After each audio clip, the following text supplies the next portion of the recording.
هذا سؤال أني ما كان جوابه مناسب إلا لأنه موجود، وما كنا نتصور أن يوجد مثل هذا السؤال أو مثل هذا الصنيع لولا أنه من الفتن أيضا، من الفتن.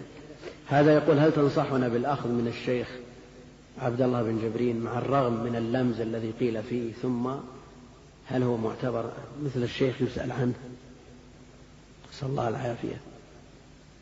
هؤلاء الذين يلمزون مثل هؤلاء قطاع الطريق بالنسبة للتحصيل الشرعي، هؤلاء الذين يحولون بين طلاب العلم بين شيوخهم. يعني ينبغي شخص نكرة يقول فلان وعلان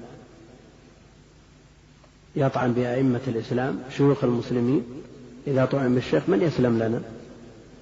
فعلينا بالكبار أمثال هذا الشيخ الجليل الذي نذر نفسه وقته منذ عقود لخدمة الدين والعلم الشرعي، والله المستعان.